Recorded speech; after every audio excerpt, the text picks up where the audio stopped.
Hi అండి, welcome back to our YouTube channel Suma Sampath blogs. ఇది వచ్చేసి మమ్మీ వాళ్ళ ఇంట్లో మల్లన్న బోనాలండి.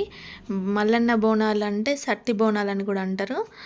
డిసెంబర్ నెలలో జరుగుతాయండి ఇవి సట్టి బోనాలు అంటే. దీనికి ముఖ్యంగా బెల్లము, పంట బియ్యం అని అంటారు కదా, పంట బియ్యము, చిక్కుడుగాయలు అప్పుడే కొత్తగా వస్తాయి కదండి, చిక్కుడుగాయలతో చేస్తారు. ఒక దాంట్లో పెసరపప్పు బెల్లం ప్రసాదం చేస్తారు. నాకు చిన్నప్పుడు గుర్తుంది, మట్టి కుండలలో వండేవాళ్ళు, తర్వాత అల్యూమినియం పాత్రలు వాడారు. ఇప్పుడైతే మమ్మీ వాళ్ళు ఇత్తడి గంజలు తీసుకున్నారు. చిన్నప్పుడు అయితే కట్టెల పొయ్యి మీదనే వండేవాళ్ళు. ఇప్పుడు గ్యాస్ పొయ్యిలు వచ్చాయి కదా, గ్యాస్ పొయ్యిల మీద వండుతున్నారు ఎక్కువ. మమ్మీ వాళ్ళకైతే మూడంత్రాల బోనం ఉందండి. మూడంత్రాలు అంటే ఫస్ట్ దాంట్లో పెద్ద దాంట్లో బియ్యము ప్లస్ బెల్లంతో పరమాన్నం లాగా చేస్తారు.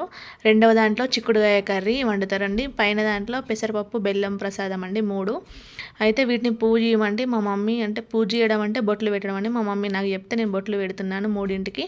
తర్వాత వాటికే బంతిపూలు కూడా కట్టాలి. దీంట్లో మెయిన్ సట్టి బోనాలు అంటే మెయిన్గా బంతిపూలే అండి. బంతిపూలను చూసి వీళ్ళ ఇంట్లో బోనాలు ఉన్నాయని అనుకునేవాళ్ళం. 3 బోనాలకి ప్లస్ దర్వాజాలకి అందరికీ అన్నిటికీ బంతిపూలు కడతారు. సాయంత్రం పూటనే చేస్తారండి ఈ బోనాలు అనేటివి. మమ్మీ దీపం పెట్టడానికి మాత్రం ఒకటి ఇది ఉంది, బాగుందండి, అది నాకు మంచిగా అనిపించింది. దాన్ని చూసిన తర్వాత ఇలా పూజించి దేవుని రూమ్లో ఇలా పెట్టుకొని మైసాచి వేస్తారు ఎక్కువ. తర్వాత దాంట్లోని మామూలుగానైతే ఉపవాసం ఉండే ఈ బోనం వండాలి. ఉపవాసం ఉండి ఈ బోనం వండి మల్లన్న దేవునికి సమర్పించిన తర్వాతనే మనం ప్రసాదంగా స్వీకరించాలి దాన్ని. మమ్మీ వాళ్ళ ఇంట్లో మమ్మీ చేసింది ఇలా బోనము. మంచిగా జరిగిందండి బోనాలు. మమ్మల్ని పిలిస్తే మేము వెళ్ళాము.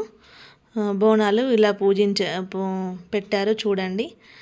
మా వీడియోస్ కనుక నచ్చితే లైక్ చేయండి, షేర్ చేయండి, కామెంట్ చేయండి. నేను ఇందాక ఏమేమి వండారో చూపెడుతున్నాను చూడండి. ఇంక ఇలానే సపోర్ట్ చేయండి అందరూ. చెప్పాను కదా, ఒక దాంట్లో అన్నము, ఒక దాంట్లో కూర, ఒక దాంట్లో పప్పు ప్రసాదం అని చెప్పాను కదా. ఇట్లనే పెడతారండి బోనాలు. ఇంకా ఇలాంటి వీడియోలు తీయాలో చెప్పండి, కామెంట్ రూపంలో తెలియచేయండి. మా తమ్ముడు, మా మరదలండి, మా అల్లుడు కూడా ఉన్నాడు. బోనానికి అట్లా నీళ్ళు అరేగించి దండం పెట్టి ఒక పొద్దు ఇడిస్తారండి. తర్వాత ఆ బోనాన్ని బయటికి తీసి అందరం ప్రసాదంలాగా తింటాము. చూడండి మా అల్లుడిని. మంచిగా అనిపించిందండి మమ్మీ వాళ్ళ ఇంట్లో బోనాలు. దండం పెట్టుకో అని చెప్తున్నాం మేమందరం. నేనే వీడియో తీస్తున్నా.